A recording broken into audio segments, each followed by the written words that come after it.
Bollywood films में कोई imagination तो है ही नहीं और साथ में जो पुराना बॉलीवुड मसाला होता था अब वो भी नहीं रहा। बॉलीवुड अपनी आत्मा को खो चुका है और खुद को धीरे धीरे खत्म कर रहा है। पहले की तरह तमिल तेलुगु फिल्मों के रीमेक्स बनाने की जो निंजा टेक्निक थी अब वो काम नहीं कर रही, क्योंकि लोगों ने ये फिल्में ऑलरेडी देख ली।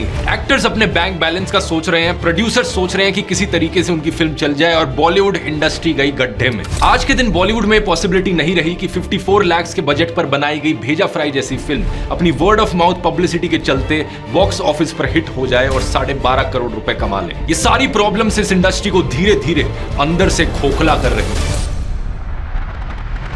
नमस्कार दोस्तों, आज से करीब 1.5-2 साल पहले इस बात पर बहुत चर्चा हो रही थी कि क्या बॉलीवुड खत्म हो रहा है, क्या बॉलीवुड का अंत नजदीक है। लेकिन फिर आया साल 2023, शाहरुख खान की 3 फिल्में आई, जवान, पठान, डंकी, और ये क्या बॉक्स ऑफिस पर सुनामी लेकर आए। किंग शाहरुख खान, इन्होंने कई सारे बॉक्स ऑफिस रिकॉर्ड्स तोड़े। इनके बाद मानो बॉलीवुड में एक नई जान आ गई। बाद में आई tiger 3, Rocky Rani ki Prem Kahani, oh my god 2, dream girl 2, Sam Bahadur, इन फिल्मों ने भी जमकर बिजनेस किया। इंडिया की सभी लैंग्वेजेस की फिल्म्स की बात करें तो 2021 में हिंदी फिल्म्स यानी बॉलीवुड का ओवरऑल इंडियन बॉक्स ऑफिस पर शेयर था सिर्फ 19%, लेकिन 2023 में बढ़कर 44% हो गया। और गदर 2 से लेकर स्त्री 2 तक बॉलीवुड एक के बाद एक नए रिकॉर्ड्स तोड़ता गया। इसलिए आज के दिन बॉलीवुड के खत्म होने की ये चर्चा ऑलमोस्ट खत्म सी हो गई है। बहुत कम लोग अब डाउट कर रहे हैं बॉलीवुड इंडस्ट्री के खुद के सर्वाइवल पर। लेकिन आज इस वीडियो में ये सवाल मैं दोबारा उठाना चाहूंगा, क्योंकि इन सारे बॉक्स ऑफिस रिकॉर्ड्स के पीछे छिपा है एक कड़वा सच, एक ऐसा सच जिसकी वजह से मैं कहना चाहूंगा कि बॉलीवुड अपनी आत्मा को खो चुका है और खुद को धीरे धीरे खत्म कर रहा है। इसके पीछे कारण वो नहीं है जो आपको लगता है, लेकिन जो परिणाम है वो आपको दिखने लगेंगे जब मैं आपको बताऊंगा। आइए आज के वीडियो में समझते हैं बॉलीवुड के डाउनफॉल की कहानी गहराई से।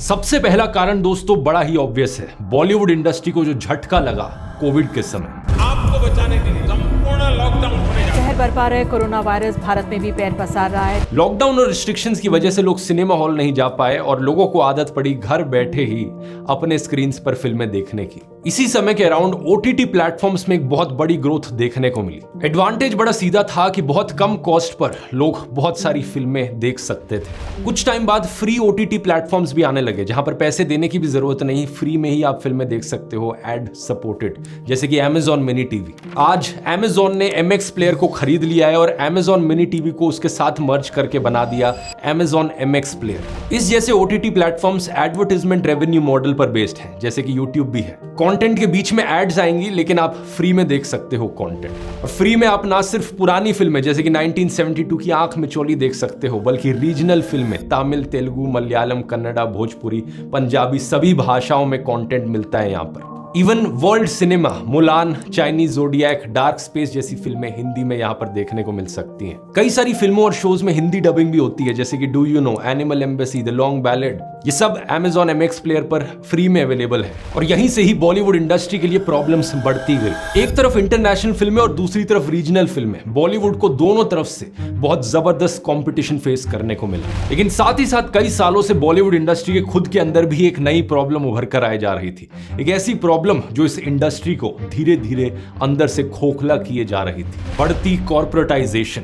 आदि पुरुष फिल्म के रिलीज के समय मैंने वीडियो बनाया था, अगर आपको याद हो तो दोस्तों। इसमें मैंने बताया था कि कैसे कई सारे फिल्म प्रोड्यूसर्स कॉर्पोरेटाइजेशन की ओर बढ़ते जा रहे हैं। वो कम से कम एफर्ट करना चाहते हैं ज्यादा से ज्यादा प्रॉफिट कमाने के लिए, और इसी के चलते उन्होंने एक हिट फिल्म करने का एक फॉर्मूला सा बना लिया है। क्या है ये फॉर्मूला? पहला, कुछ भी नया ट्राई मत करो, जो चल रहा है बार बार वही करो जब तक वो चल रहा है। दूसरा, एक्शन फिल्में बनाओ, बहुत सारा डिशुम डिशुम करो, सीक्वल्स बनाओ, सुपर हिट फिल्मों का रीमेक करो, किसी पुराने गाने का रीमेक बनाकर अपनी फिल्म में डाल दो। तीसरा, लीड रोल्स में सुपरस्टार्स को कास्ट करो, दूसरे साइड रोल्स में भी उन एक्टर्स को कास्ट करो जिनकी अच्छी खासी फेस वैल्यू हो गई है। चौथा, हॉलीवुड फिल्मों को कॉपी करो, उनकी कहानियां, उनके सीन्स, उनकी स्क्रिप्ट्स सब कॉपी कर लो। पांचवा, लोगों के गलत माइंडसेट को क्वेश्चन मत करो, समाज को आईना मत दिखाओ, कोई थॉट प्रोवोकिंग फिल्म बनाने की जरूरत नहीं, बल्कि लोगों के माइंडसेट को अपीज करो। छठा, फिल्म में कोई भी लंबा प्रोफाउंड सीन नहीं होगा। लोगों का कम अटेंशन स्पैन हो गया है, तो इसलिए सब कुछ फास्ट पेस चलना चाहिए। सातवां, सब कुछ लार्जर देन लाइफ हो, बड़े स्टार्स, बड़े सेट्स, बड़ी लोकेशंस, बड़ा बजट और बहुत सारा वीएफएक्स।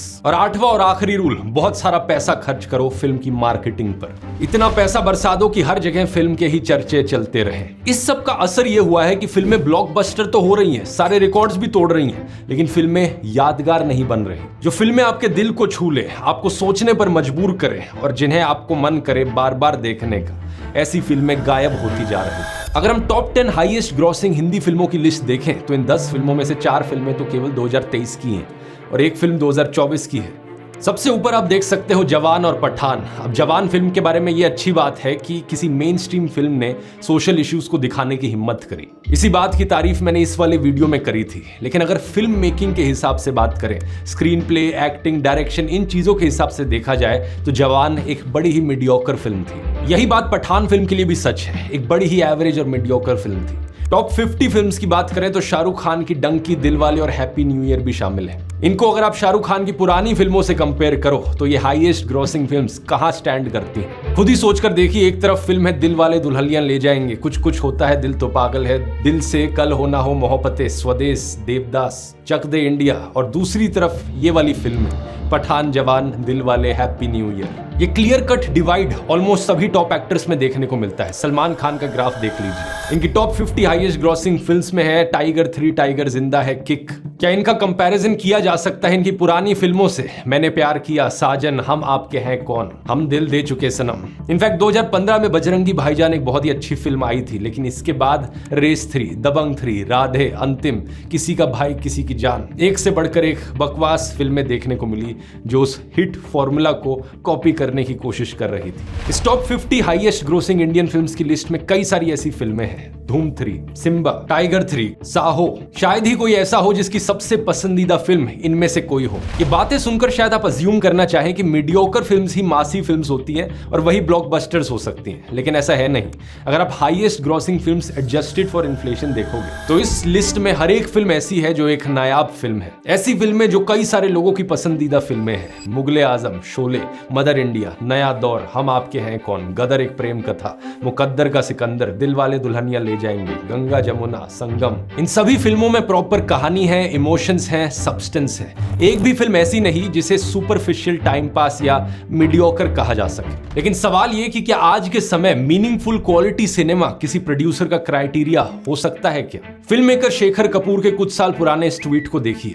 ये वो फिल्म मेकर हैं जिन्हें मासूम, मिस्टर इंडिया और बैंडिट क्वीन जैसी फिल्मों के लिए जाना जाता है। ये लिखते हैं, 25 साल पहले मणिरत्न, राम गोपाल वर्मा और मैंने प्रिडिक्ट किया था कि जल्द ही हमारी क्रिएटिविटी को बड़ी कॉर्पोरेशंस कंट्रोल करेंगी अगर डायरेक्टर्स इकट्ठे नहीं हुए इस कॉर्पोरेट पावर को काउंटर करने के लिए। दिल से जो फिल्म थी वो इस तरह की पहली कोलैबोरेशन थी, लेकिन अनफॉर्चुनेटली आखिरी भी थी। दिल से फिल्म का स्क्रीन प्ले और डायरेक्शन किया था वेटरन फिल्म मेकर मणिरत्नम ने, और शेखर कपूर इसके को प्रोड्यूसर्स में से एक थे। अनुराग बासु, जिन्होंने murder, gangster, life in a metro, barfi और जग्गा जासूस जैसी फिल्में बनाई हैं, इन्होंने भी कहा कि अब स्टूडियोज डिसाइड करते हैं कि क्या बनाना है। डायरेक्टर्स के पास भले ही सब्जेक्ट हो, स्क्रिप्ट का आइडिया हो, लेकिन जरूरी नहीं कि स्टूडियो माने।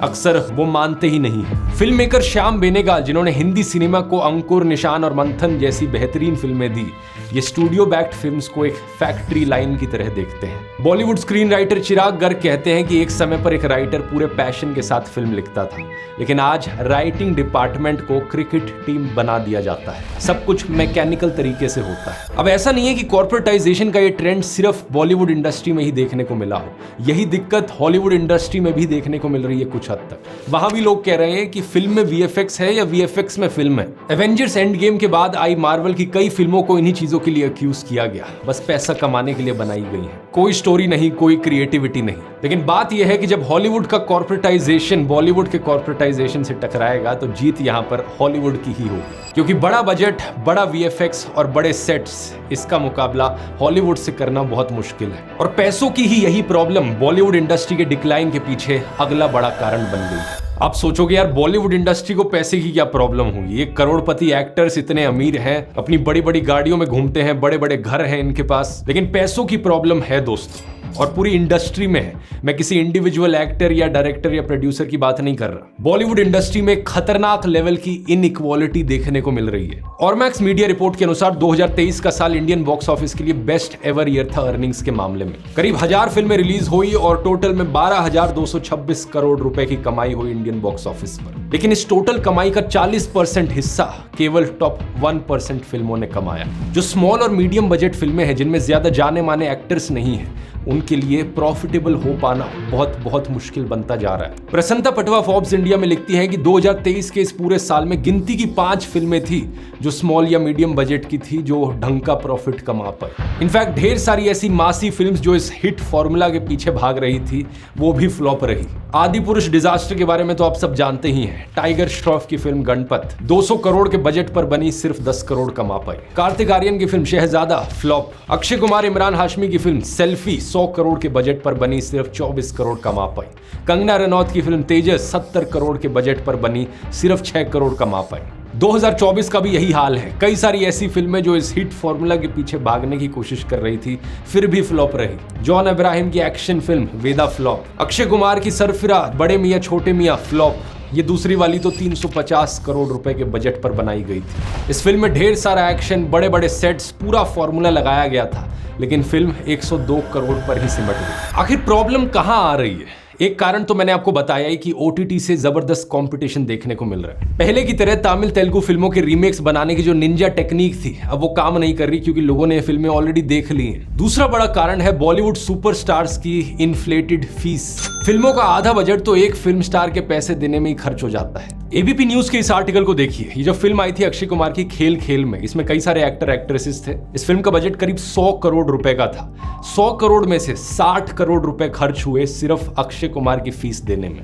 मतलब फिल्म का 60% बजट सिर्फ एक एक्टर के ऊपर खर्च किया जा रहा है। बाकी एक्टर्स को नेग्लिजिबल अमाउंट मिला इसके कंपैरिजन में। और इसके बाद सोचो फिर कितना पैसा रहेगा फिल्म की स्टोरी पर खर्च करने के लिए, डायरेक्शन पर, स्क्रीन प्ले के लिए, डायलॉग्स लिखने के लिए। इस फिल्म की टोटल कमाई करीब 57 करोड़ रुपीस की थी 100 करोड़ के बजट पर। अगर इतनी ज्यादा फीस यहां ना गई होती तो ये फिल्म शायद फ्लॉप नहीं होती, एक हिट होती। बिजनेस स्टैंडर्ड के इस न्यूज आर्टिकल में बताया गया है कि केवल हिंदी फिल्म लीड एक्टर्स ही नहीं, बल्कि साउथ इंडियन फिल्म्स के लीड एक्टर्स भी एक फिल्म के लिए 100 से 200 करोड़ रुपए की फीस चार्ज कर रहे हैं। न्यूज 18 की इस रिपोर्ट के मुताबिक कृति सैनन को आदि पुरुष के लिए 3 करोड़ रुपए मिले, जबकि प्रभास को इसके लिए 150 करोड़ रुपए मिले। 150 करोड़ रुपए अगर सिर्फ एक एक्टर पर खर्च किए जाएंगे तो कहां से सीजीआई वीएफएक्स पर खर्च करने के लिए पैसा बचेगा? तो बात वही आ जाती है, अगर लोगों के पास ऑप्शन है एवेंजर्स की फिल्में देखना, game of thrones, Lord of the rings, एवतार देखना, तो लोग बड़े मियां छोटे मियां क्यों देखेंगे? एक ऐसी फिल्म जिसमें 2 एक्टर्स जिन्हें एक्टिंग करनी नहीं आती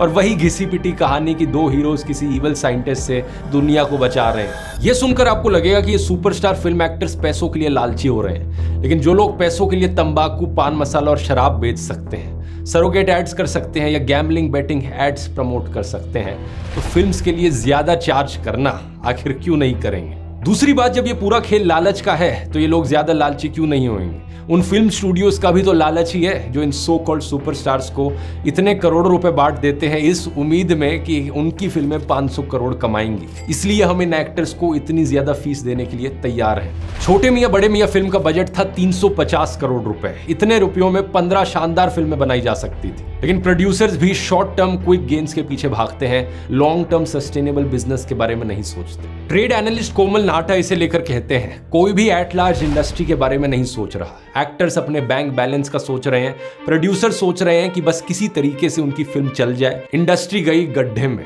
किसे परवाह है? मैं इसे लेकर बहुत उदास हूं। बॉलीवुड फिल्म्स में कोई इमेजिनेशन तो है ही नहीं, और साथ में जो पुराना बॉलीवुड मसाला होता था अब वो भी नहीं रहा, कोई देसी एलिमेंट ही नहीं रहा। Bihar based film exhibitor Vishek Chauhan Indian Express से कहते हैं कि बड़े मियां छोटे मियां एक पुरानी डेट की हॉलीवुड फिल्म के जैसे थी। वे कहते हैं कि फिल्म एक टोटल पैकेज होनी चाहिए जिसमें म्यूजिक, कंटेंट, इमोशन सब कुछ हो। दूसरी तरफ Amazon MX प्लेयर जैसे OTT प्लेटफॉर्म्स भारतीय दर्शकों की जरूरतों को समझते हुए नया कंटेंट उपलब्ध कराते हैं। ढेर सारे ऑप्शंस और वैरायटी की वजह से लोग इसकी तरफ आकर्षित होते हैं। Amazon MX प्लेयर पर आपको हिंदी में भरपूर विदेशी कंटेंट भी मिलेगा, जैसे कि के ड्रामास। अगर आप इस वीकेंड पर एक मैंड्रिन के ड्रामा देखना चाहते हैं तो I belong to your world देख सकते हैं। ये कहानी है की यूई की, एक डायरेक्शनलेस गर्ल, जिसमें उनका फ्यूचर सन की शुओ विजिट करता है और वो उन्हें आगाह करता है उनके अनहैप्पी फ्यूचर के बारे में और फ्यूचर बदलने में उनकी सहायता करता है। बड़ी इंटरेस्टिंग स्टोरी है। डिस्क्रिप्शन में दिए गए लिंक पर क्लिक कर सकते हैं और देखना शुरू कर सकते हैं। यहाँ मैं Amazon MX प्लेयर का धन्यवाद करना चाहूंगा इस वीडियो को स्पॉन्सर करने के लिए भी।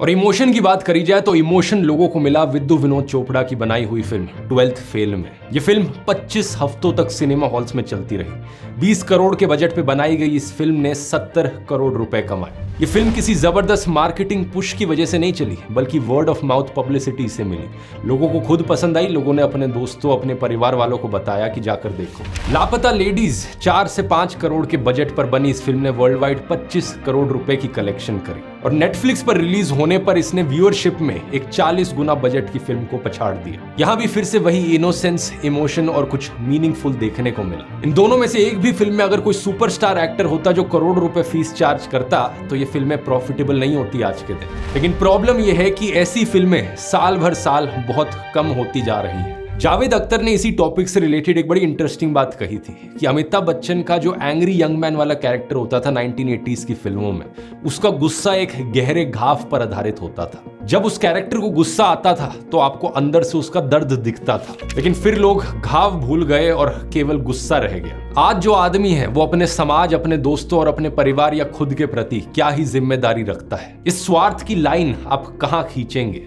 और इसलिए अब महान कैरेक्टर्स नहीं है, महान एक्टर्स हैं। शायद आप में से कुछ लोग इस बात को ना जानते हो कि सलीम जावेद की ही जोड़ी ने हाथी मेरे साथी, शोले, जंजीर, दीवार, डॉन, शक्ति, क्रांति, मिस्टर इंडिया जैसी यादगार फिल्में लिखी हैं। क्या ये लॉजिकल बात नहीं कि फिल्म स्टूडियो स्क्रिप्ट शॉर्टलिस्ट करने के लिए जावेद अख्तर जैसे सीनियर क्रिएटिव लोगों को क्रिएटिव टीम में रखे, लेकिन इंडस्ट्री में बढ़ते कॉर्पोरेटाइजेशन के चलते इनकी जगह अब 24-25 साल के कॉर्पोरेट MBAs ले रहे हैं। सारी कृपा यही स्टूडियोज के लालच और उनकी सो कॉल्ड क्रिएटिव टीम पर अटकी हुई है। वरना ऐसा नहीं है कि आज बॉलीवुड में talented actors, writers, film makers ना हो। बिल्कुल हैं, और वो लोग अच्छा काम भी करना चाहते हैं। अपनी फिल्म LSD 2 के रिलीज पर दिवाकर बैनर्जी ने कहा था कि उनकी फिल्म को लिमिटेड रिलीज मिला क्योंकि एक बड़ी फिल्म जो चल भी नहीं रही थी उसने सभी स्क्रीन्स प्री बुक कर लिए थे। ये सब कुछ पावर का खेल है। इससे पहले उन्होंने समदीश भाटिया के साथ इंटरव्यू में कहा था कि इंडिपेंडेंट सिनेमा को एक सिस्टमैटिक तरीके से साइडलाइन करने का काम किया जा रहा है। It's quite an interesting piece of cinema history that 100 crore club telling the audience कि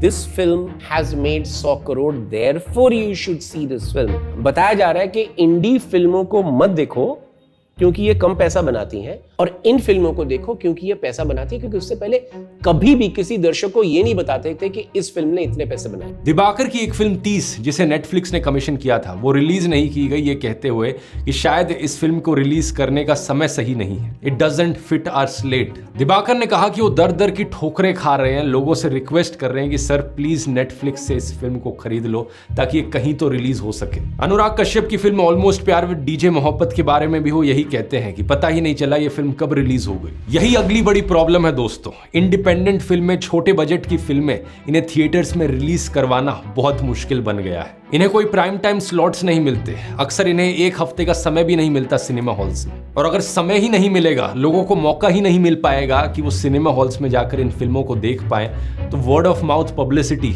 कहां से होएगी? फ्राइडे को ये फिल्म सिनेमा हॉल्स में रिलीज हुई, कुछ गिने चुने सिनेमा हॉल्स में, और 3 दिन बाद ही फिल्मों को हटा दिया जाता है। जर्नलिस्ट अनिल शारदा से बात करते हुए फिल्म मेकर अनीस बज़मी ने इस ट्रेंड को अनफॉर्चुनेट कहा। अपना दिलवाले दुल्हनिया या शायद सूरज बलियाजा जी पहली फिल्म थी, वो 2-3 हफ्ते के बाद थोड़ा माउथ पब्लिसिटी शुरू हुई थी। तो वो मौका अब नहीं है। दिलवाले दुल्हनिया ले जाएंगे आज के दिन एक क्लासिक कंसिडर करी जाती है, लेकिन जब ये सिनेमा हॉल्स में रिलीज हुई थी तो बड़ी स्लो स्टार्ट मिली थी इसे। अगर आज की फिल्मों की तरह से ट्रीट किया जाता तो कुछ ही दिन बाद ये सिनेमा हॉल से बाहर होती और कभी इतनी बड़ी क्लासिक बन ही ना पाती। ऐसी ढेर सारी फिल्मों के उदाहरण मिल जाएंगे पिछले कुछ सालों में जिन्हें नेशनल या इंटरनेशनल अवार्ड्स मिले, लेकिन हमारे सिनेमा हॉल्स में रिलीज होने का मौका नहीं मिला। जैसे कि ये फिल्म ऑल दैट ब्रीथ्स ढेर सारे अवार्ड्स जीते इंटरनेशनली। या फिर फ्रीडम फाइटर खुदीराम बोस पर बनाई गई ये फिल्म जिसे 53rd international film festival of India में दिखाया गया लेकिन सिनेमा हॉल्स में कभी नहीं लगाया गया। ऊपर से अगली प्रॉब्लम यह है कि फिल्मों की टिकट भी इतनी महंगी हो गई है। दिल्ली में गरीब लोगों के लिए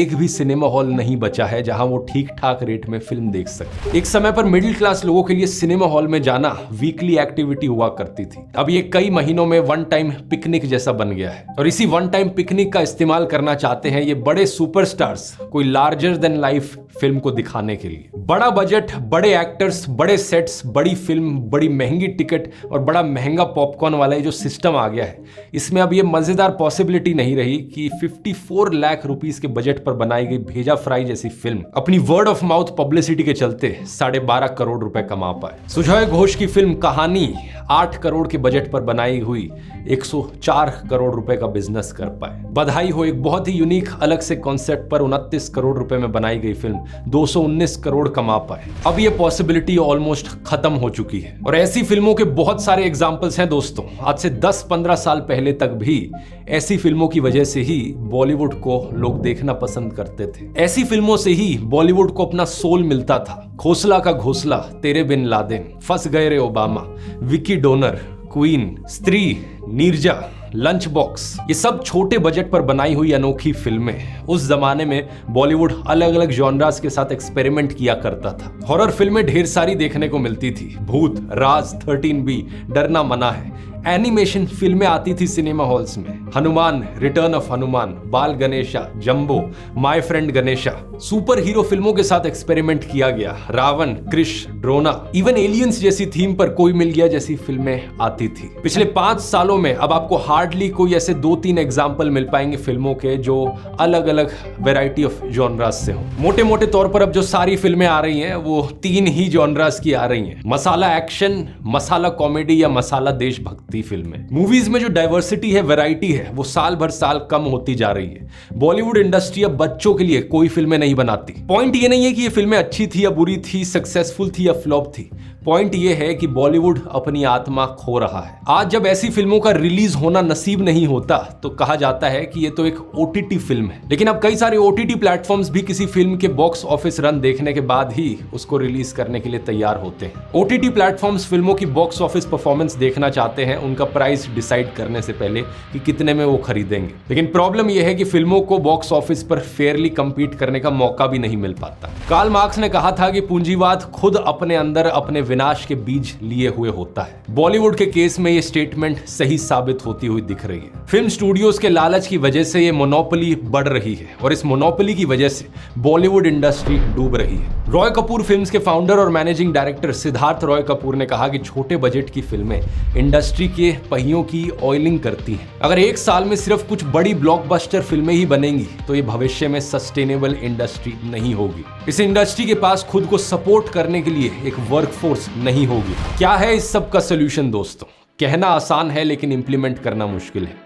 बॉलीवुड के पूरे इकोसिस्टम को ज्यादा इंक्लूसिव बनाना हो, कम बजट वाली फिल्मों को स्पेस देनी होगी, प्रोडक्शन से लेकर रिलीज तक छोटे बजट की फिल्मों को सपोर्ट करना होगा। कम बजट मतलब सेम पैसे पर ज्यादा फिल्में बनाई जा सकती है, ज्यादा लोगों को रोजगार मिलेगा। कम कास्ट की वजह से सस्ती टिकटें होंगी और अगर सस्ती टिकटें होंगी तो ऑडियंस साइज बड़ा होगा। गरीब लोगों को भी सिनेमा हॉल्स में जाने का मौका मिल पाएगा। मिडिल क्लास ज्यादा फ्रीक्वेंटली फिल्में देखने जाएगी। ये काम बड़े बड़े फिल्म एक्टर्स के खुद के प्रोडक्शन हाउसेस भी कर सकते हैं, जैसे कि आमिर खान के प्रोडक्शन हाउस ने लापता लेडीज जैसी फिल्म को बनाया, एक कंटेंट ड्रिवन छोटे बजट की फिल्म। आशा करते हैं दोस्तों कि बॉलीवुड के बिग बॉसेस इस वीडियो को देखें और बॉलीवुड में भी अच्छे म्यूजिक, सॉन्ग, एक्टिंग, कंटेंट वाली यूनिक मीनिंगफुल फिल्म्स का चलन फिर से शुरू हो सके, क्योंकि यही एक तरीका है हमारी हिंदी फिल्म इंडस्ट्री बॉलीवुड को बचाने का।